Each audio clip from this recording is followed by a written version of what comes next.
warahmatullahi wabarakatuh.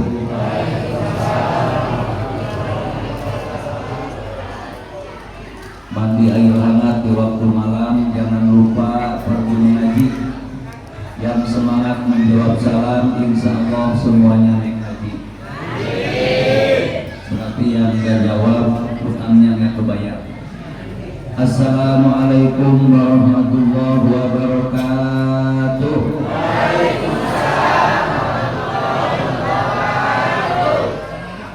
Alhamdulillahirabbil alamin. Alladzi ja'ala sholata wasilatan ilal qurbah. Asyhadu an la ilaha illallah wahdahu la syarikalah wa asyhadu anna Muhammadan abduhu wa rasuluh la nabiyya ba'dah. Allahumma sholli ala sayyidina Muhammadin wa ala alihi wa ashabihi wa mawalah.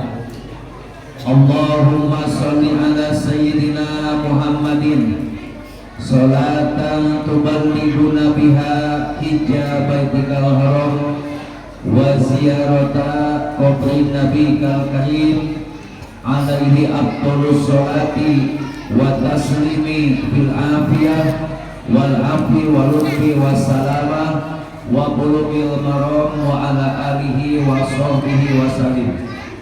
Allahumma sholli ala sayyidina Muhammadin sahibil mu'jizatil bahirah. Allahumma sholli ala sayyidina Muhammadin sahibi syafa'atil azimah. Allahumma sholli ala sayyidina Muhammadin sahibi daulatil bahirah. Ilahi anta maksudi walidoka matlubi atini mahabbataka wa ma'rifataka. Wahai Allah, Engkaulah yang senantiasa menjadi tujuan kami, dan ridho-Mu lah yang senantiasa kami cari.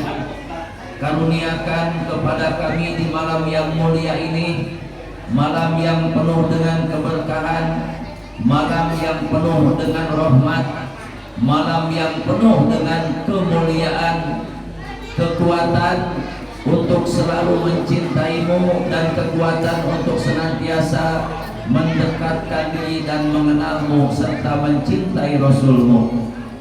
Hadratal mukarramin wal muhtaramin, para alim, para ulama, zu'ama, fuqaha, guru-guru kami, sepuh, bini sepuh, tokoh masyarakat, wakil khusus keluarga besar Masjid Al-Ikhlas. Masjid Al-Ikhlas ya Pak, ini masjid paling istimewa di dunia Pak. Semewah apapun masjid, kalau orangnya nggak ikhlas celaka. Makanya hanya di Masjid Al-Ikhlas lah bapak-bapak ngumpul dalam keikhlasan. Insya Allah setan bisa menjatuhkan orang yang ilmunya tinggi. Contohnya Ban Siso. Ban Siso itu punya santri dalam riwayat lebih dari 60.000 nyungsep sama setan. Fir'aun jelas, Namrud juga jelas. Ya, banyak harta, jabatan tinggi ditipu sama setan. Yang tidak bisa ditipu setan hanya orang ikhlas. Ilal mukhlisina lahuddin. Makanya guru besar Haji Jejen Jenderal Abidin Bajul Ashab, beliau menyampaikan kepada kami di saat menghadapi berbagai macam ujian dan cobaan. Wah, kata Ustaz, apa kiat khusus supaya kita tetap terus berjuang menghadapi ujian yang sementara ini? Karena orang yang beriman itu tidak lepas dari ujian. Dalam surat Al-Ankabut ayat 2, Allah firmankan, Bismillahirrahmanirrahim, ahasiban nasu ayyutraku ayyakulu amanna wa hum la yuftanun. Apakah engkau akan mengira, kata Allah, setelah engkau beriman kepadaku, mengucapkan kalimat iman, janji yang pasti tertanam dalam jiwa, akan memenuhi syariat panggilan Allah Subhanahu wa ta'ala, Bahkan kalau mampu tingkatkan bukan hanya syariat, mari kita juga belajar tarekat, hakikat dan ma'rifatnya, supaya kehidupan yang sementara ini menjadi lahan yang terbaik untuk kita bercocok tanam selama di dunia, sehingga di akhirat tinggal panen. Dunia mah sementara Pak, ya. Kalaupun kaya sementara, kalaupun miskin sementara, kan gitu ya. Nah, yang paling penting itu tidak ada kaya, tidak ada miskin. Yang paling penting bagaimana caranya mengatasi dua keadaan itu. Kaya kalau tidak bersyukur celaka, miskin kalau tidak sabar juga celaka. Makanya solusi yang terbaik dikasih sama Allah dalam Quran. Surat Al-Baqarah ayat 45. Bismillahirrahmanirrahim. Wasta'inu bis-sabri was-shalah wa innaha lakabiratun illa 'alal khashi'in. Shadaqallahu adzim. Ay alamu bihaqiqatil murad. Ista'inu di sana bentuknya fi'il amar. Mintalah kalian pertolongan kepada Allah atas segala kesulitan hidup yang kalian hadapi, atas segala kesusahan dan cobaan yang menimpa kalian. Lewat apa? Dua saja, sabar dan sholat. Jadi sholat itu inti hidup Pak. Makanya ini judulnya paling pas, paling mantap judul. Kalau kita bercerita Isra Mi'raj, kisah-kisahnya yang ajaib luar biasa, nggak akan cukup 3 jam baca dalam kitab Bayanama Pak. Ya, sholat saja intinya, karena keajaiban perjalanan Nabi dari Masjidil Haram ke Masjidil Aqsa 1500 km, dari Masjidil Aqsa diangkat sampai ke Sidratul Muntaha lewat lapisan langit 1, 2, 3, 4, 5, 6, 7. Itu memang tidak masuk akal. Makanya Quran itu memang adalah kalamullah, kitab yang agung yang tidak ada bandingannya dari segi apapun. Bahasa Quran bahasa yang terindah. Kita akan mengetahui keajaiban Quran kalau di pesantren kita belajar kitabnya. Dari mulai kitab tata bahasa, ya, ada Jurumiyah, ada Jurumiyah, ada Alfiyah. Nanti kalau kita ingin agak mendalam mempelajari keagungan Quran, itu ada karangan daripada Imam Abdurrahman Al-Akhdari, itu Balaghah. Kita belajar ilmu Balaghah di pesantren insya Allah. Ustaz lihat tadi di sini, ini banyak anak-anak yang hebat, generasi terbaik kita. Jadi kalau nanti ada yang mau meneruskan tingkat wusto, ya, SMP-nya atau mungkin SMO-nya, insya Allah tahun ini Ustaz punya program terbaik dari guru kami tercinta di pesantren. Jadi pesantren bukan hanya belajar kitab kuning, tapi karena di akhir zaman mesti menguasai teknologi. Jadi sistemnya holistik. Holistik itu artinya menggabungkan dua kekuatan ilmu. Satu adalah sofistiknya, yang kedua adalah yang disebut saintik. Jadi si santri nanti mampu memahami berbagai macam disiplin ilmu, tapi kolbunya tetap bersama Allah. Ini yang susah. Ya Pak, Bapak punya duit 1 triliun, tidak bahaya Pak kalau kolbu bersama Allah, masih bersyukur kan? Kita nggak punya duit seperak pun nggak apa-apa, karena kolbu kita bersama Dat yang paling kaya, ya, yang menciptakan alam semesta, yang akan menyediakan tempat yang terindah kelak di akhirat, yang di surga. Nah, makanya kata guru kami, kalau kamu menghadapi kehidupan susah, kita bikin pesantren, masalah dari santri, masalah dari jemaah, masalah dari keluarga, tidak berhenti Pak masalah itu. Ya, jadi rumusnya apa? Kata guru Ustaz, rumusnya bertanding ikhlas. Bertanding ikhlas itu kalaupun Bapak kalah tetap menang. Pecundang ikhlas itu tetap menang Pak. Ya, jadi kalau kita tanding ikhlas tetap walaupun kalah menang, karena kita sudah berada dalam ring keikhlasan. Dan ring keikhlasan ini tidak semudah kita membalikan tangan. Itu hanya bisa tercipta dalam kondisi hati yang mendapatkan ridho ilahi Rabbi. Kapan kita mengkondisikan keikhlasan yang sebenarnya, yang mampu menggabungkan ilmu syariat fikihnya ilmu tarekat tasawufnya, ilmu hakikat tauhidnya hanya ada di dalam sholat. Sholat itu ibadah yang sempurna, yang wajibnya paling utama, yang sunnahnya pun paling utama. Makanya kita mengetahui dalam sejarah seorang wali Allah tapi dari pihak perempuan, namanya Siti Robi'atun Adawiyah. Siti Robi'atun Adawiyah itu sholat sunat mutlaknya 1 hari 1 malam 1000 rakaat. Di sini Pak RT pernah 1000 rakaat? Belum kayaknya ya. Pak Imam belum, Ustaz aja belum. Kalau 100 insya Allah kami tiap malam nisfu Sya'ban sama pasukan ibu-ibu dari zaman di Masjid Raya. Sekarang sudah 11 tahun lebih kami upayakan 100 mah sholat mutlak. Insya Allah ya, sholat mutlak mah sholat nggak ada judul, mau siang mau malam, itu hanya bentuk ekspresi cinta kepada Allah saja. Kita belajar sholat itu tidak minta gitu. Belajar sholat itu cinta. Kalau minta capek. Kalau kita hanya ingin surga, takut dengan neraka, capek sholat seperti itu. Sholat mah pure karena Allah. Apakah ketika kita minta mampu bayar, mata dengan pandangannya, telinga dengan pendengarannya, mulut dengan ucapannya, hati dengan pikirannya, nggak akan mampu bayar kita Pak? Sudah berapa banyak nikmat Allah yang datang kepada kita. Orang yang paham akan arti nikmat, dia akan sujud tersungkur di malam hari, nangis sejadi-jadinya betapa banyak nikmat Allah yang Allah berikan kepada kita. Kalau Bapak nggak percaya, napas saja Pak. Kita bernapas itu 1 hari 1 malam, mau dalam keadaan sholat, di luar sholat yang normal 23.000 kali Bapak bernapas, memerlukan 15 galon oksigen. Itu ya 15 galon, 1 galon 15 liter. Berapa oksigen yang kita bayar nggak sama Allah? Nggak bayar. Kalau Bapak pengen bayar, lihat saudara kita yang ada di Amal Bros yang nggak bisa napas dengan normal, masuk oksigen 2 jam 3,5 juta Pak. Ya, sesak napas saja itu. Saudara Ustaz yang ingin normal penglihatan di Cisendo sudah berapa puluh juta. Ada orang yang nggak dengar telinganya, belum penyakit dalam Pak. Kita masih sehat. Makanya di sini Ustaz lihat berkah betul ini masjid Pak. Tadi juga betul, dibanding dengan perumahan-perumahan mewah, sebenarnya Ustaz lebih nyaman di tempat ini.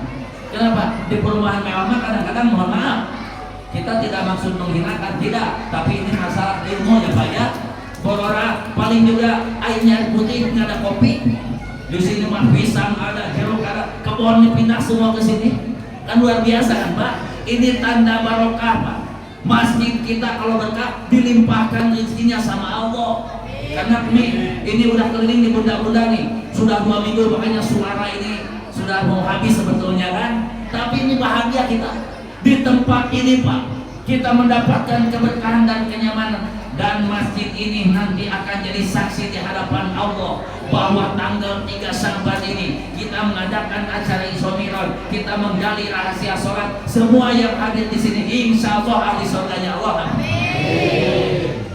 Sebab keuntungan, ini keuntungan dulu nih Bapak, keuntungan mengadakan acara di malam ini 2 kali lipat. Kenapa? Lihat dalam hadis dalam kitab Durratul Nasir, man a'dhama Sya'bana wattaqallaha ta'ala bita'atihi. Siapa yang mengagungkan bulan Sya'ban dengan dasar takwa kepada Allah, taat kepada Allah, ngelaksanain Isra Mi'raj itu bentuk ketaatan. Bapak di sini ngadain Isra Mi'raj, usah dihubungi orang tua kami karena pernah ketemu di Masjid Nabiro. Ya, kata kami, kalau malam 27 mohon maaf sampai mau menggeser waktu. Luar biasa Pak. Ternyata acara Isra Mi'raj kita lihat bentuk ketaatannya apa? 1, tolak ilmu. Mau maulid, mau Isra Mi'raj, mau Muharram, mau apapun acara PHBI isinya ngaji Pak. Ngaji ini ibadah yang paling utama. Fa innal ilma wasilatan ilal taqwa. Ilmu itu akan jadi wasilah untuk mencapai ketakwaan, dan takwa itu pangkat tertinggi di sisi Allah. Maka luar biasa sekali. Malam ini satu dapat keberkahan daripada Sya'ban. Kelanjutan hadis tadi disebutkan Aminah maka dia akan diamankan oleh Allah fitil kasana di tahun itu, dari Saban sampai Saban depan, minal amrod wal balaya, dari berbagai macam bala, bencana, musibah dan wabah. Kita memperingati Isra Mi'raj di bulan Saban dapat barokah Sabannya, Pak. Ya, kita tinggal buka tuh dalam kitab Durratun Nasihinya. Sampai Rasulullah nanya sama sahabat, atadruna lima sumya Saban, kenapa ini dikatakan bulan Saban, kata Nabi. Maka sahabat menjawab, Allah wa rasuluhu a'lam, hanya Allah dan Rasulnya yang tahu. Dijawab lagi oleh Nabi, li'annahu yatasya'abu bihi khairun kathir, karena di bulan Saban itu Allah ciptakan jutaan cabang-cabang kebaikan. Makanya di pesantren ada kitab namanya Subul Iman, cabang iman, kan gitu ya. Ini cabang-cabang kebaikan. Ngadain Isra Mi'raj di bulan Saban, pahala bahagia menyambut Ramadan dapat, jelas juga menggali rahasia sholatnya juga jelas dapat, Sabannya juga dapat. Jadi 3 in 1, Saban dapat, Ramadan dapat, Rajab dapat, Pak. Pintar sebetulnya ya yang ngadain di bulan Saban itu. Dan namanya memperingati, mohon maaf, memperingati Isra Mi'raj itu bukan hanya bulan Rajab saja, Pak.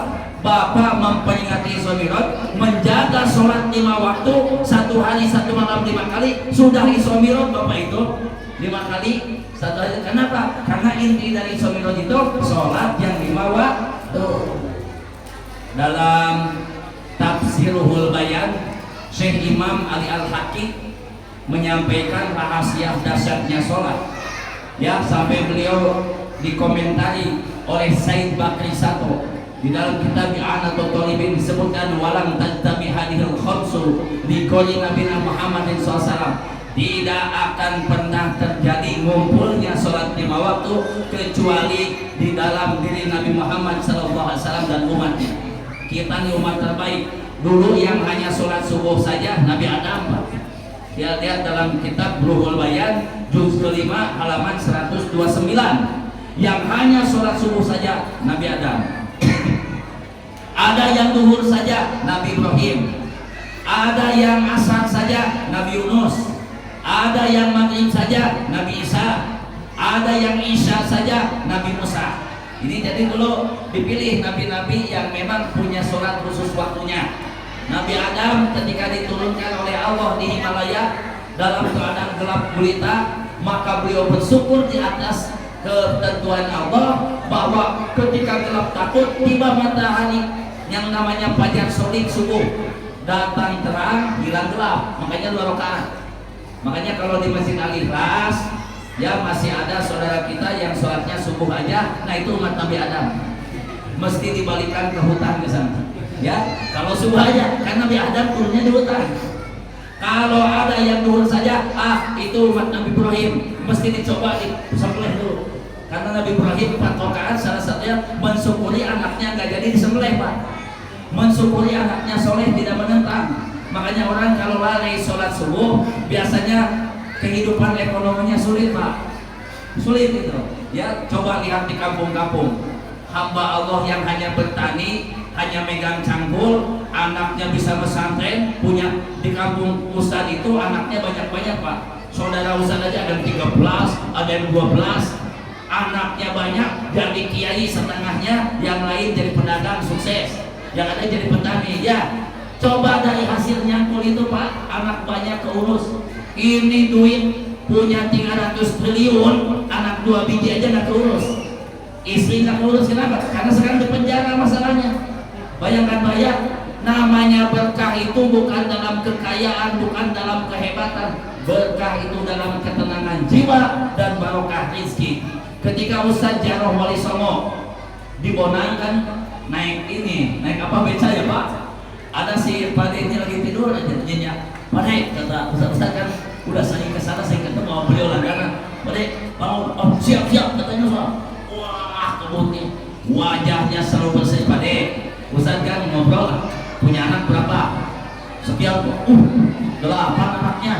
Jadi ada yang sekolah, ada katanya, ada yang pesantren di Lirboyo, ada yang di mana, terus ada yang sampai kuliah juga. Luar biasa. Ini dapat duit berapa satu hari?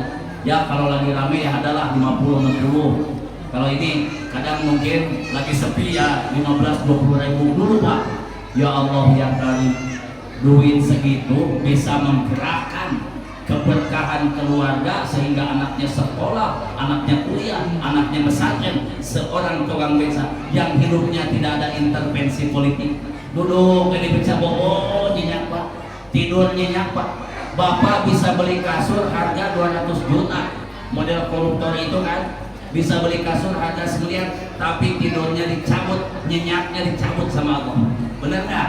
Nggak bisa tidur gelisah, diintip KPK tiap malam Pak.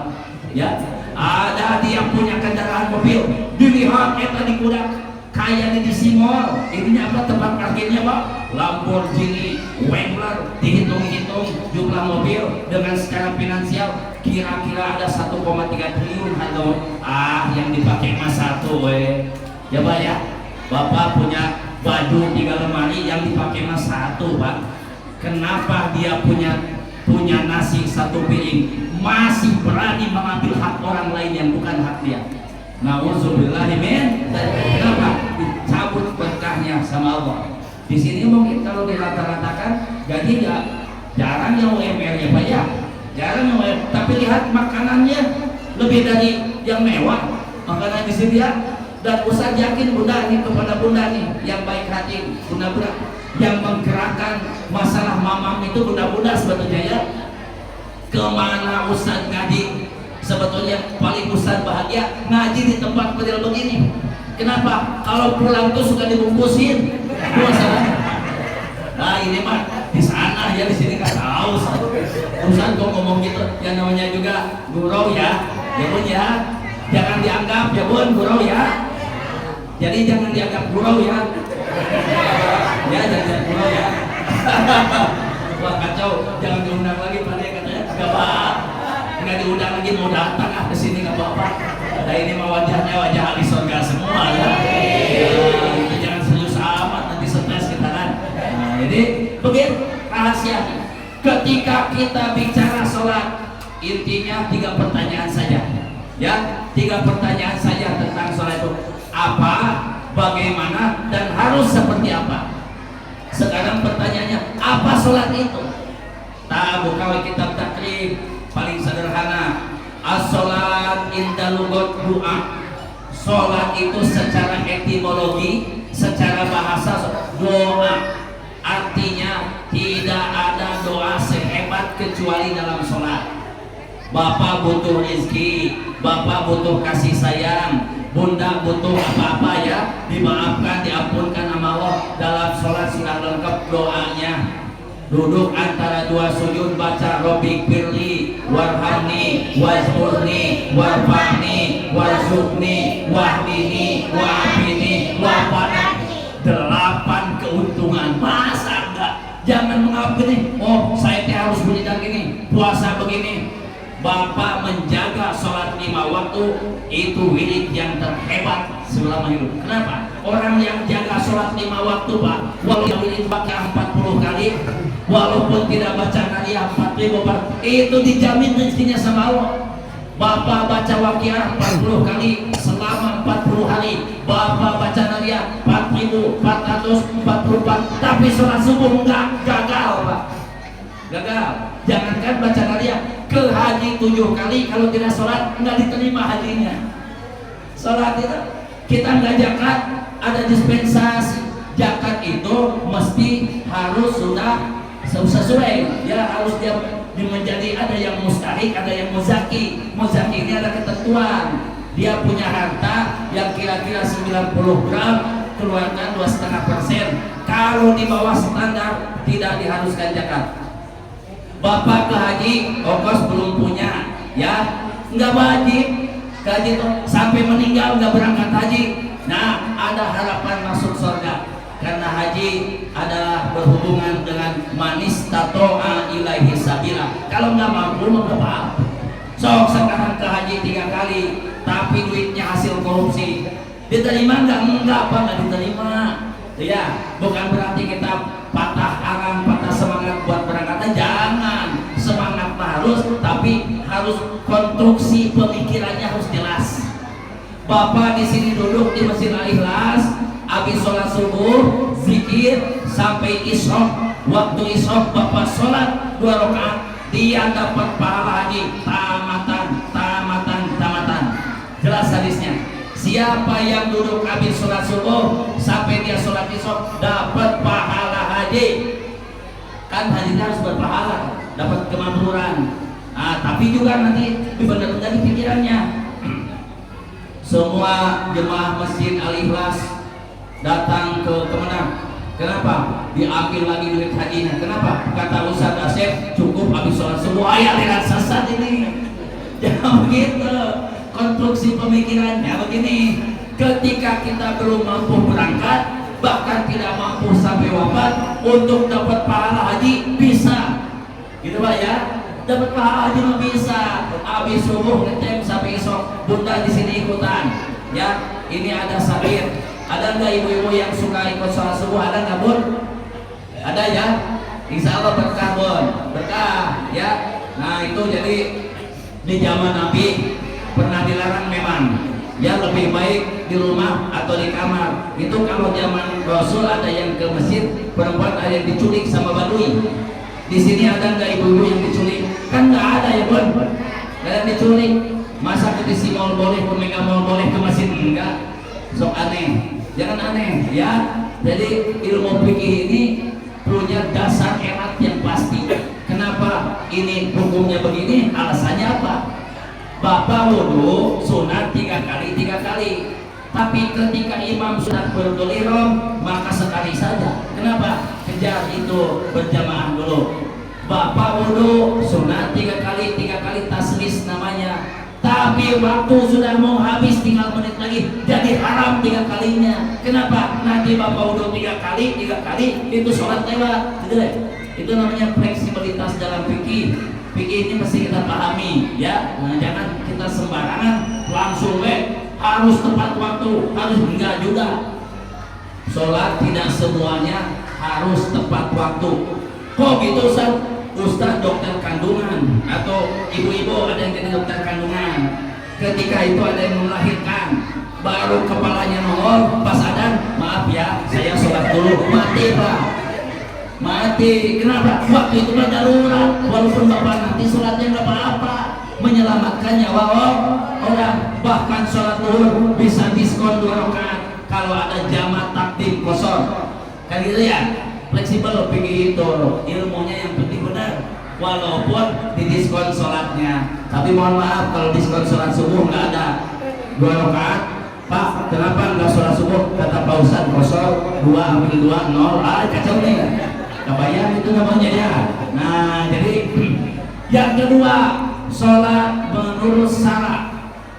Kata Imam Rafi'i dalam kitab Fathul Qorib, Imam Rafi'i ini madhabnya Imam Syafi'i.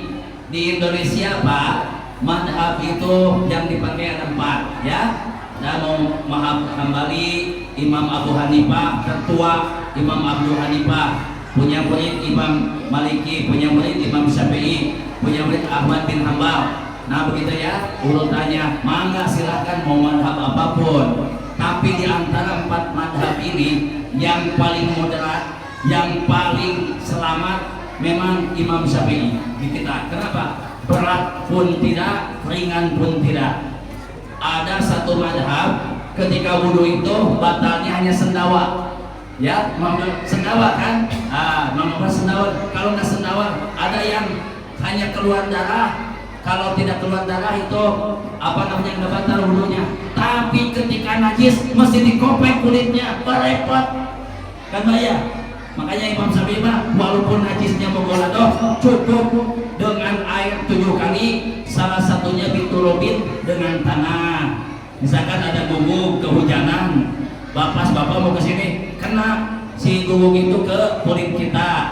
Kalau guguknya basah bapak kering, ya. Kalau dia kering kita kering enggak juga, karena nggak ada yang nempel di kita kan. Nah itu mesti dibasuh 7 kali. Bunda nyimpen mangkok, habis acara di luar datang tebreki, dijilat mangkoknya tuh, mesti dibasuh 7 kali, salah satunya dengan tanah, ya kan ringan tuh, tidak repot gitu kan. walaupun pakai sabun nggak bisa, mesti tanah aturannya ya, mesti bertayamum. Mohon maaf, kami kan kadang berangkat umroh, ada memang yang menyarankan tayamum di pesawat. Mana Imam Syafi'i tamu harus pakai tanah Pak, walaupun ke pesawat tetap Bapak bawa ditabur. Emangnya ada tanah di ini di kursi? Nggak ada tanah di kursi. Tetap Imam Syafi'i mesti pakai tanah diturupin ini dengan tanah yang bukan tanah ditembok ke sini, tanah liat bukan, debu saja kayak tamong ya. Tapi syarat tayamum itu kalau tidak ada air. Kalau ada air mah nggak sah tayamumnya. Bapak di sini mau tayamum, mati listrik, nggak jalan air, misalkan ya. Pas Bapak mau tayamum, mikir Bapak, di pesantren Ustaz Asep ada air, batal langsung tayamum. Cari dulu ke sana, karena pemikiran kita bahwa di pesantren Ustaz ada air kan, itu sekitar 5 km. Datangin dia, kecuali memang sama dokter disarankan tidak boleh kena air di aksi hayawanin murtaromin, atau karena kambing, domba, sapi yang mau mati nggak bisa minum, ya kasih minum, boleh tayamum. Itu ada hukumnya ya, seperti itu, sehingga jelas. Nah ini sholat menurut Sarah bagaimana? Hiya aqwalun wa af'alun muftatahatun bitakbir wa muhtatamatun bitaslim bisaro itu mahsusotin. Yang namanya sholat itu para bunda yang mulia adalah ucapan perbuatan yang diawali takbiratul ihram. Setarnya sholat itu takbiratul ihram. Makanya jangan berantem yang usoli dan tidak usoli, dua-duanya benar. Karena usoli itu di luar sholat ya Pak ya. Sholat itu mulainya takbiratul ihram, nawaitu usoli fardhu dhuhri arba'ah rakaatin mustaqbilal qiblati ada makmuman, itu di luar sholat. Jadi jangan disalahkan yang pakai usoli. Kenapa? Kata Imam Syafi'i, liyu'awina lisana qalba, supaya kolbu kita nggak kabur kemana-mana, dikunci dulu oleh lisan. Kalau kambing mah kasih tabang dulu biar nggak kabur. Emangnya Ustaz ada orang yang suka kabur ketika sholat? Ada. Yang kabur itu hatinya.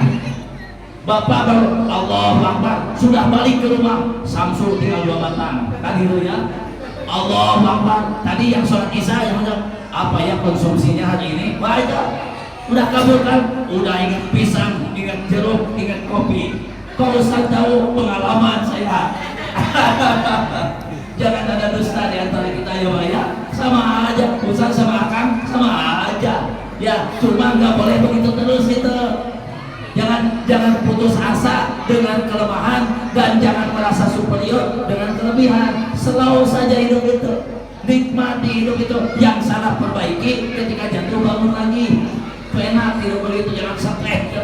Ustaz mohon maaf, datang ke Batam 13 Februari tahun 99, pakai sarung butut Pak, sarung butut masih ingat, pakai apa, sandal jepit. Makanya kalau lihat kopi kadang nangis Pak. Ini kenangan pertama Ustaz di dek 3, begitu ada orang kopinya tumpah kena kepala. Jadi itu di kopi ini minuman hebat. Ustaz terangkan, kok lanjutnya ke kopi. Kopi itu minuman kesenangan Syekh Imam Ali Hasan Asadili, minuman kesenangan Al Habib Al Haddad, minuman kesenangan Al Habib Abu Bakar bin Salim yang pernah membawa kopi tah ke Indonesia. Cuma kalau pengen hebat ada doanya. Mau kopi, baca Fatihah kepada yang tadi, baca lagi apa? Ya Qawiyu 116. Bapak minum, ya. Bagaimana? Allahumma ja'alni quwwatan arba'ina rajulan. Ya Allah, bahasanya begini, mau minum kopi, jangan kau aku jadikan orang yang cemen, ya Allah, jadikan aku Superman. So ibu, mending punya suami cemen apa Superman? Nah, mending cemen, curiga ini ya. Mending Superman, Bun. Ya, maksudnya strong, dia rajin usahanya, sholatnya nggak ketinggalan. Superman itu usahanya hebat, duitnya banyak, nggak sholat cemen itu. Ya, cemen. Nah, kenapa? Ini ada rahasianya. Baca ya Qawiyu. Ya, abah dulu sekumpul, tapi satu syaratnya jangan dikasih gula. Kopinya, Ustaz, ini ada gulanya nggak? Bismillahirrahmanirrahim. Ada. nikmati saja, nggak usah dulu orang lagi bikin kopi ya. Kenapa Ustaz nggak pakai gula seumur umur? Karena dalam ilmu kimia Pak, glukosa ini nggak boleh sama kafein, itu rusak darah kita. Makanya Ustaz alhamdulillah Pak, ini tahadus binimah ya, urusan sombong urusan sama Allah. Ustaz sudah belajar puasa. Ketika belajar di Abah Anom, kita belajar tarekat Qadariyah Naqsabandiyah. Maksudnya apa? Di tarekat ini puasa tidak hanya Senin Kamis Pak. Paling jelek kalau sudah masuk tarekat minimal puasa 4 tahun ya Pak ya. Nah, alhamdulillah Ustaz dari 2015 kayaknya tiap hari sahur ya. Udah ini masuk tahun ke-9. Apakah lemah? Enggak Pak. Malam jam 2 mandi, pengen kuat kopi langsung seduh, kopi pahit cap tangkar ya Pak, bukan iklan, nggak usah, bukan nggak punya pabriknya, tapi itu bagus ya Bang. Ibu kalau tidak percaya, kalau bundanya nuhun suami kopi tidak pakai gula, ternyata itu bisa menghindari pertengkaran sama suami. Kenapa? Karena suami nggak nanya gula lagi ya, mah kok kurang manis, nggak akan, udah pahit kopinya. Paham ya Pak ya? Makanya tidak pakai gula itu manfaat Pak. Kita nggak boleh kebanyakan gula. Karena kata Imam Ghazali baca dalam kitab Toh, semua penyakit awalnya di perut. Semua makanan yang halal boleh dimakan, yang nggak boleh mah berlebihan. Nah berlebihan ini harus nanya sama ahli gizi, nanya sama ahlinya. Kalau kopi dicampur sama gula apa namanya manfaatnya kan? Kalau tidak ada gula, Ustaz kan di Amerika 2 minggu Pak. Jadi di Amerika ini kita ada apa namanya wisata dakwah. Kita beberapa kali lah ceramah di KBRI atau apa, karena orang Indonesia semua kopi di sana pahit, kalau manis diketawain ya. Ini rumus biar kuat Pak, biar kuat. Ustaz puasa pun futsal hari Ahad tuh di situ sama anak-anak 2 jam keluar, nggak ada kita lemah-lemah ya. Di antaranya barokah kok kopi. Nah itu iklan aja. Balik lagi ya ke laptop. Apa sholat itu? Ucapan, perbuatan yang diawali takbiratul ihram, kemudian diakhiri dengan salam, dengan syarat-syarat khusus. Ada syarat sah, ada syarat diterima, beda. Syarat sah sholat 8 dalam kitab Sabina, syarat diterima 4 dalam kitab Sulam Taufik. Karena kitab Sulam Taufik itu ada tasawufnya, lebih mendalam lagi. Kenapa? Karena tidak dilihat dari segi fisik saja. Bapak ruku sujud benar belum tentu diterima kalau tidak lewat 4 syarat ini. Apa syarat yang pertama? Syarat diterima sholat. Kan tadi apa? Sholat ini udah. Sekarang sholat yang bagaimana yang diterima kan? Nah yang diterima itu lewati 4 syarat. Mana yang pertama? Ayak sida biha wajah Allah, harus ikhlas karena Allah. Bunda kalau masak buat suami, ikhlas masaknya, pasti itu terasa apa namanya bumbunya terasa. Beda dengan gak ikhlas ya Bun. Kalau gak ikhlas tadi marah, tambahin garamnya 1 sendok. Kadang ya kalau gak ikhlas itu capek. Nah tapi kalau ikhlas sambil baca sholawat, itu Bunda bikin sayur asam sambil baca sholawat. Semua unsur yang ada di sayur asam mendoakan Bunda biar tidak kurang asam ya. Nah itu kenapa? Banyak manfaatnya. Makanan minuman yang pakai sholawat pasti hebat. Makanya Ustaz belum makan belum minum selalu sholawat minimal 3 kali. Sallallahu ala Muhammad, sallallahu ala Muhammad, sallallahu ala Muhammad. Bahkan tadi Ustaz bacakan di Muqaddimah sholawat Bahiroh. Sholawat Bahiroh ini dasar Pak. Allahumma sholli ala Sayyidina Muhammadin shohibil mu'jizatil Bahiroh. Itu salah satu rahasia sholat Bahiroh, menghilangkan segala keraguan, menghilangkan was-was, menghilangkan rasa sedih, menghilangkan gelisah. Itu sholat Bahiroh. Bisa dapat ijazah dari Kiai Haji Sirajuddin bin Kiai Haji Asy'ari yang mengijazahkan doa bismillah. Gak usah sholawat Bahiroh, gampang. Allahumma sholli ala Sayyidina Muhammadin shohibil mu'jizatil Bahiroh. Ayo ulangi langsung diijazahkan. Bismillahirrahmanirrahim. Allahumma sholli ala Sayyidina Muhammadin shohibil mu'jizatil Bahiroh. Nah, salat Bahiroh. Bahkan kalau kita punya anak agak sulit diatur, lagi bobo, pegang nih, dada sebelah kirinya, baca 7 kali. Allahumma sholli ala sayyidil mu'jizatil bahrah. Ustaz, bapaknya anak-anak sulit diatur, baca 40 kali. Ya, karena itu udah gede masalahnya. Baca Allahumma sholli ala sayyidina Muhammadin shahibil mu'jizatil bahrah. Dahsyat Pak, sahabat Bahrah. Ya, yang dahsyatnya itu memang harus yakin. Wirid itu tidak almagadabra, wirid itu tidak simsalabim, wirid itu mesti istiqomah dan yakin. Wa'lam anna lil awrad atharon kathiron fitan minal qalbi wa dukhil jawarihi walakin la yadharu wa yata'akkadu ila indal wadawati wa tikrari. Bapak punya wirid istiqomah, nanti timbul cahaya di dalam kolbu, nanti memberi efek kepada yang mendengar, memberi efek kepada yang melihat, memberi efek kepada yang ngomong. Kenapa? Karena istiqomah khairun min alfi karomah. Kita mah doa sekarang, besok mau diijabah. Kata malaikat, apain kamu model begitu ya? Kita mesti ada sopan santun sama Allah. Jangan pengen caspleng, tapi harus istiqomah. Yang selanjutnya rahasia sholat dalam dimensi tasawuf. Tadi pikirnya kan Bun. Artinya apa? Orang yang sholatnya baik dan benar harus bagaimana? 1. Jaga ucapan, aqwalun.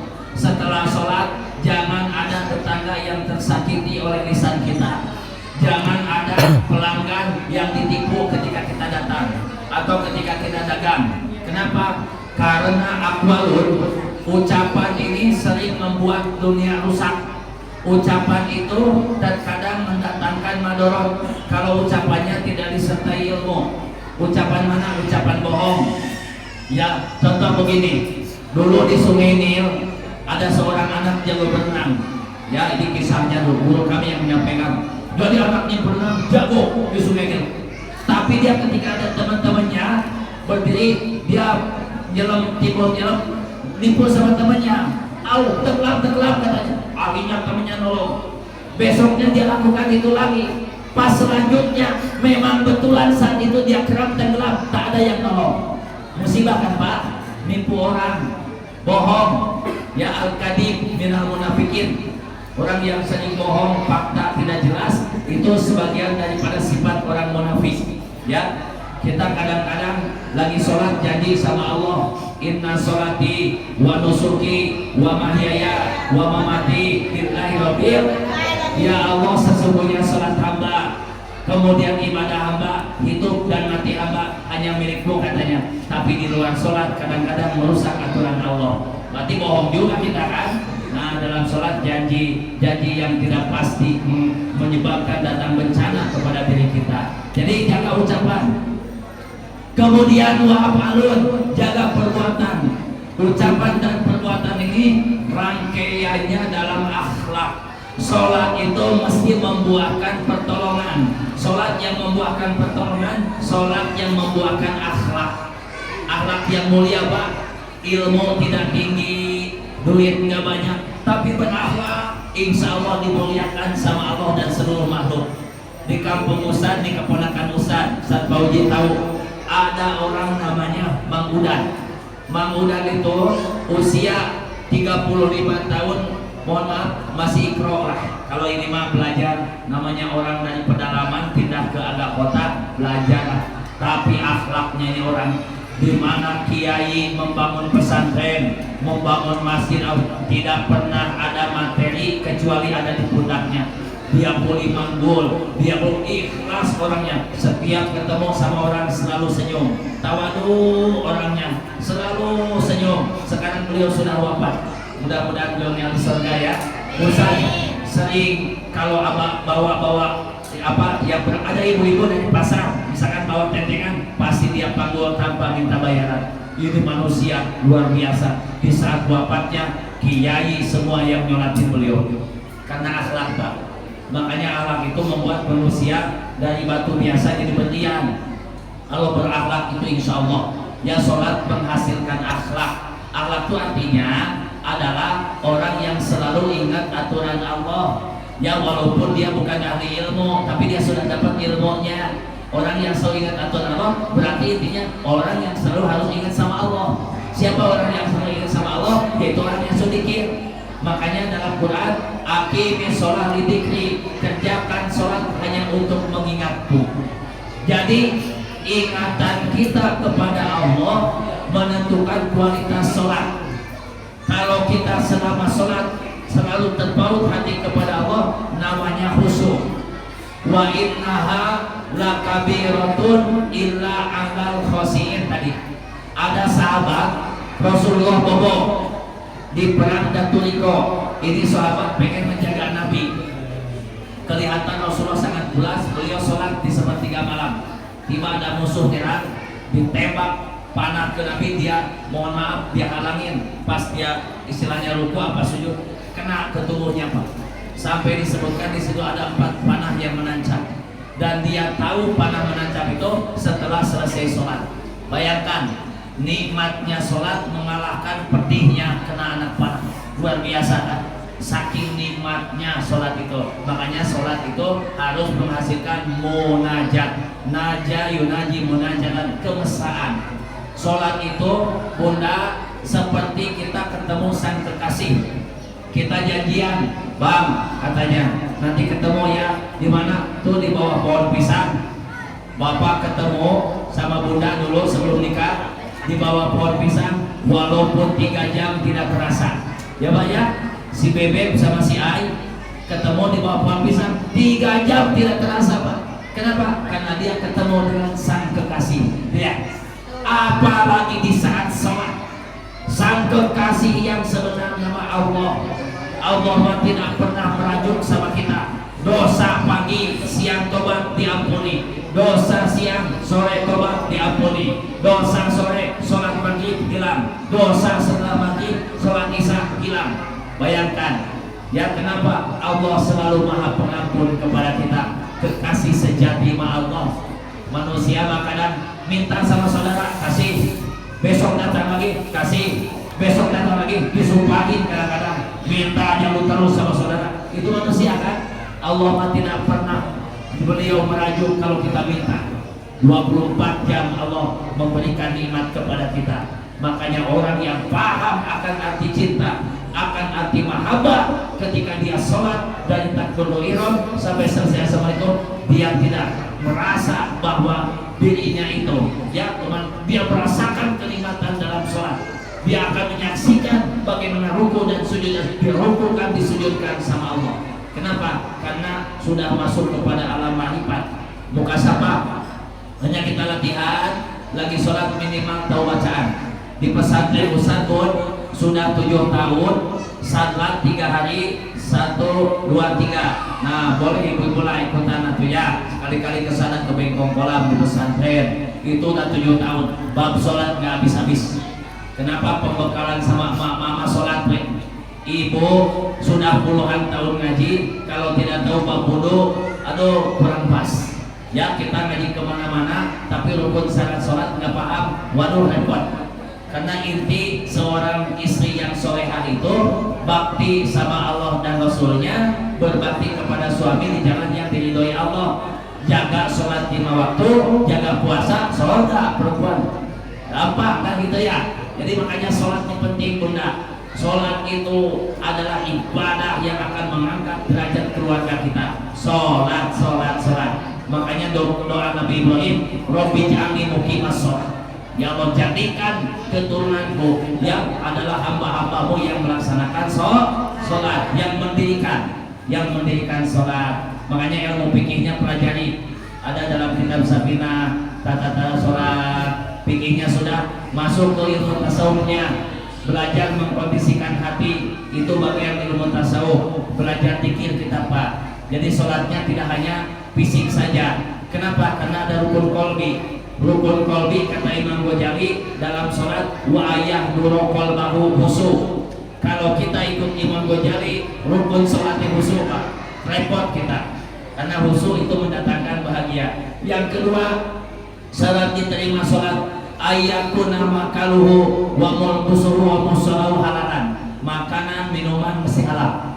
Ini syarat diterima sholat. Walaupun dia sholat terus, tapi pernah memakan hak orang lain dan dia tidak bertobat, tidak mau minta maaf, maka lam tuqbal sholatuhu, nggak diterima sholatnya.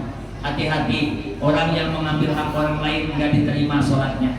Contoh, ada satu hadis ke Siti Aisyah, kata Nabi, mangkida sidron, siapa yang ngambil tanah orang satu jengkal 20 cm, tuwikohu sab'inal arodin, di saat meninggal tidak minta ampun, tidak minta maaf kepada orang yang diambil haknya, maka Allah kalungkan 7 lapis bumi ke lehernya. Itu baru ngambil satu jengkal, apalagi ngapling laut 30 km. Nauzubillah min dzalik. Belum lagi yang kejepit ikan paus, belum lagi kejepit ikan lumba-lumba, madorot betul. Nah, hidup memadorotkan orang itu bukan ahli sholat. Ahli sholat itu, mohon maaf, tadi juga muhtatamatun bitaslim. Ahli sholat dalam kehidupan selalu menyelamatkan orang. Jangankan ngambil hak orang lain, ada cangkang pisang di jalan mau masuk ke Masjid Al-Ikhlas dia ambil. Jangan-jangan orang hamil lewat ke situ nginjak kemudian jatuh, nanti repot hamilnya, kan gitu ya. Jadi orang yang sholat itu sederhana, suka memberikan keselamatan sama orang, bukan memberi madorot ya sama orang. Jangankan manusia, hewan aja harus dijaga, Pak. Ustaz ini termasuk orang yang suka kucing. Di rumah teh berdatangan di kucing dari mana-mana, dan tahu suka dikasih makan sama kita. Anak Ustaz empat-empatnya kalau ada kucing di jalan dikejar dulu, peluk dulu, biarin lepasin lagi. Kenapa? Ustaz ajarkan mencintai itu bukan hanya kepada manusia, tapi cintailah hewan-hewan, cintailah tumbuhan. Islam itu rahmatan lil alamin. Kan tadi muqtaratu bitaslim, assalamualaikum ke kanan, tetangga kita sampai ujung timur mesti diselamatkan. Assalamualaikum ini, tetangga kita sampai ujung barat mesti diselamatkan. Itu arti sholat ya. Jadi hakikat sholat itu memberikan keselamatan. Maka sholat akan mengikat 2 urusan. Satu, terikat hati sama Allah. Yang kedua, berkasih sayang sama sesama. Hablum minallahnya ada, hablum minannas juga terjalankan. Ini hasil sholat. Yang ketiga, syarat diterima sholat wa ayyahduru qalbahu, tadi mesti mampu menghadirkan hati. Makanya sholat yang pengen mampu menghadirkan hati, lewati 4 tracknya. Ini 4 lapis: jasad, kolbu, fuad, siri. Makanya ada sholat mirajul mu'min. Sholat itu mirajnya orang beriman. Mana jasadnya? Ruku, sujud mesti benar. Ustaz tanya sama bunda, anggota sujud berapa? Ada yang tahu anggota sujud? Bun? Ada berapa? Ayo yang bisa jawab dikasih DP umroh. Tinggal nambah 34,5 juta. Ayo. Kata si Bona, kacau Ustaz, kacau. Anggota sujud 7, satu nih. Kening ini kening, mohon maaf ya. Ini kening tidak boleh tertutup. Jabhatuhu maksufatan, mesti terbuka. Kenapa? Dalam rahasia ilmu tasawuf, ini alis Ustaz, ini alis Ustaz. Di tengah ini namanya ada latifah nafs. Latifah nafs itu adalah anggotanya 7 sifat yang akan menghancurkan kehidupan manusia. Nah, anggota nafsu amarah. 1, bukhlun pelit. Orang pelit tidak akan mendapat barokah. Yang kedua adalah kibrun sombong. Yang ketiga hasadun dengki. Bunda tahu dengki enggak? Tahu dengki enggak? Jadi kalau tetangga dapat bonus, bunda yang nggak bisa tidur, itu dengki. Kenapa yang nggak ke aku saja ya? Kenapa dia bisa beli mobil ya? Kita yang nggak bisa tidur, tetangga yang bahagia. Dengki. Dengki itu senang melihat orang susah, susah melihat orang senang. Jadi SMS betul. Kalau lihat orang senang itu susah hati. Ya bun ya. Tapi ketika melihat saudara kita celaka, syukurin loh, syukurin. Nah, ya itu hasud. Monyet ketemu sama singa. Itu singa lagi mamam anggur. Kata monyet, "Kak, makan apa kau?" "Anggur." "Enak sekali ya." "Wah, enak apa? Pahit ini anggur." Kenapa si singa itu nyebut ke monyet anggur pahit? Karena singa tahu monyet pintar naik. Kalau dia naik habis anggur si singa nggak kebagian. Udah ya. Dan itu tuh contoh sederhananya. Dengki itu nggak mau orang lain sukses. Hasud. Kemudian pinsun tamak. Tamak itu adalah orang yang tidak pernah cukup dengan pemberian Allah. Sudah punya gaji 10 juta, maling lagi 100 juta. Gaji 100 juta, maling lagi 1 miliar. Udah punya gaji 1 miliar, maling lagi 1 triliun. Itu rakus. Manusia kalau sudah rakus, akbasu min sabina saitona. Kata Imam Alawil Haddad dalam kitab Muawana, kalau orang sudah rakus mengikuti hawa nafsu keinginan dunianya, lebih jahat dari 70 setan. Lebih jahat dari 70 setan. Ustaz tanya, setan kawin gak kawin? Setan itu sekali beranak 1000. Setan kawin berarti setan laki-laki sama setan perempuan. Ada nggak manusia yang laki-laki sama laki-laki? Ada nggak? Ada. LGBT. LGBT itu laki-laki suka sama laki. Lebih dari setan. Setan aja tahu mana perempuan.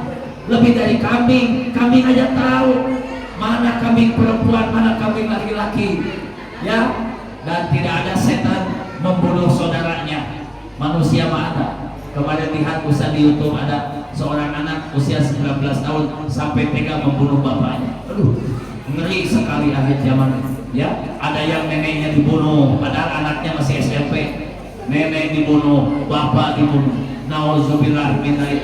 Apa ini permasalahan kok jadi kompleks begini? Sholat intinya, sholat. Kalau dia sholat sejelek apapun ada harapan baik. Kalau dia tidak sholat sebaik apapun harapannya cuma satu, jelek. Makanya sholat jaga ya. Nah ini adalah menghadirkan hati. Tadi 4 alat ini ikuti.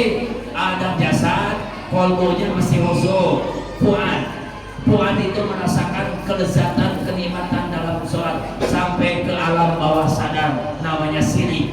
Alam siri itulah yang akan membuka rahasia sholat. Kata Ibnu Athaillah, as-sholatu rotul qulub min adnasi dunub wastiftahun libabil ghuyub. Kalau sholatnya benar, kamu akan dibukakan pintu-pintu rahasia yang orang lain tidak tahu. Rahasia apa? Itu mah nanti. Ya, luar biasa sholat itu. Yang terakhir, syarat diterima sholat wa ala yujiba. Kalau engkau sholat sudah benar, jangan ada di hatimu bahwa sholatmu yang paling bagus. Celaka lagi kita ada ujung. Luar biasa. Makanya kata Raja Ali Haji, akhirat terlalu nyata bagi hati yang gak buta. Jadi orang yang sholatnya benar, insya Allah hatinya gak akan buta. Itu pasal 12 dalam Kitab. Ya, akhirat terlalu nyata bagi hati yang gak buta. Hati yang gak buta itu siapa? Hati yang ngerti ilmu fikih, yang paham ilmu tasawufnya, yaitu disebutnya syariat, tarekat, hakikat, marifat itu begitu Pak. Jadi jangan stres. Aduh Ustaz, saya ngaji tasawufnya bagaimana? Ngaji tasawufnya sabar, sholatnya sobar, banyak adalah bilullah, ya, kemudian rohnya adalah narofatullah. Coba sholat ini luar biasa, lamnya lainul qalbi, kelembutan hati, tanya takwa. Jadi sholat itu mendidik tasawuf sebetulnya. Jadi jangan berarti kita nanti aja ngaji tasawuf sudah 40 tahun, keburu mati nanti. Ya, kalau sudah balik talqin zikir, insya Allah. Di kami santri yang sudah balik langsung talqin zikir. Kenapa? Di akhir zaman anak-anak kalau kita tidak dikendalikan, waduh Pak, kami menghadapi santri di Batam sama di kampung beda Pak. Di Batam itu masya Allah ujiannya kita. Kalau tidak tahan jadi ustaz di Batam, bisa stres kami Pak. Santri kemana kipas dijual, katanya Bi, jual kipas. Ada yang dijual kabel, ada yang besi di atas dipotong, dijual buat apa? Buat ke warnet kan? La ilaha illallah santri. Ustaz mau pergi ke Batu Haji santri, kenapa ini mobil setor babi nggak maju? Diapain sama kamu? Ketawa. 3 orang di belakang besar. Maafin kami Bi, maafin apa? Kenapa ini mobil kok jadi mati begini? Mohon maaf Bi, katanya akinya kami dijual aki mobil. Kita santri praktek, kiai dijual itu akinya Pak. Aki Amaron dijual 150.000. Ya Allah ya. Ustaz ingat, aduh kok gini-gini amat punya santri. Apa kata guru Ustaz? Dulu juga kamu ngambil kelapa aku katanya. Jadi kenal juga kan? Ya udahlah, damai ya damai. Dulu juga kita maling kelapa kiai Pak, ya ngambil ikan. Ya itulah suasana di pesantren. Ngapain bikin pesantren kalau santri sudah soleh semua? Kalau anak-anak soleh ngapain bikin pesantren? Tugas pesantren itu bengkel. bagaimana membengkel si anak ini jadi dekat sama Allah lewat sholat malam. Tuan guru kita pas tadi membaca ayat yang kedua yaitu tentang tahajud. Makanya di kami santrinya bangun dari setengah 3 sudah mandi, sudah semua. Nanti sekitar jam 3 baca Quran, tilawah, kemudian sholat tazkiyah, pada subuh hanya kita ta'lim. Jadi 3 metode ini hanya diterapkan di pesantren kami. Adik-adik yang tidak libur, nanti yang SD ikutin salat 2 hari di sana. Ya, sahur apa semua ditanggung. Ya tinggal nasi aja beli. ditanggung. Insya Allah kitab semua disediakan. Sayang kalau nggak ikut, kenapa? Di kelas sholat buat SD malam Sabtu pertama, malam kedua malam minggu. Nanti ahad kedua SMP, ahad ketiga SMA. Kenapa ini kami sampaikan? Kami prihatin melihat adik-adik kami yang di SMP masalahnya satu. Kenapa ini terjadi kenakalan remaja? Kenapa terjadi pergaulan bebas? Masalahnya satu, sholat. Masalahnya kalau si anak itu, Ustaz punya anak dia agak sableng nih, anak satu ini, ya Allah luar biasa bu. Tapi terus dipaksa sama Ustaz, bagaimana dia mengikuti sholat malam 40 hari. Alhamdulillah sekarang sudah di SMK kelas 2. Ya, dulu malu ya itu tadi, kipas dijual, besi dijual, la ilaha illallah ya. Nah tapi sekarang dia melihat kenapa? Sholat malam akan membuka rahasia kemuliaan jiwa. Tapi terakhir Ustaz sampaikan, yang paling penting mah jaga sholat 5 waktu ya bun. Ini yang 5 waktu. Kalau tahajud duha tambahkan. Jangan tahajud dari jam 2, sholat subuh jam 7, kacau ini. Kacau, tidak boleh begitu. Minta mesti tertibnya bagaimana? Yang wajib waktunya harus dijaga, yang sunat boleh diupayakan. Ya, nah, boleh diupayakan. Yang kenapa? Tahajud rajanya sholat malam, duha itu raja sholat sunat di siang hari duha. Makanya sifat rahman rahimnya Allah ada di tahajud dan duha. Ayah Ustaz tentara Pak, pada ayah Ustaz di tentara ketika mau meninggal, aing wasiat kasihan. Aku wasiat ke kamu satu, jangan batal wudu. Yang kedua doa tahajud jangan kelewat. Yang ketiga puasa. Di Siliwangi itu ada sebuah kalimat yang intinya kalau kita ingin sukses mesti kuru cileuh kentel pojit. Apa kuru cileuh? Jangan banyak tidur malam dan jangan banyak makan. Itu artinya harus rajin puasa, harus rajin bangun malam. Makanya kalau minum kopi dulu nggak ngantuk Pak, tidak ngantuk ya. Tadi aja minum kopi setengah gelas luar biasa, barokah semuanya. Mudah-mudahan ada manfaatnya. Nah ini karena semangat ya Bu ya, gas terus. Malah udah habis suaranya nih. Ini penting, Ustaz bahagia, Ustaz bersyukur kepada Allah wasilah beliau. Ustaz bisa bicara di sini. Bukan Ustaz berarti orang baik, justru ini adalah makhluk Allah yang ingin memperbaiki diri.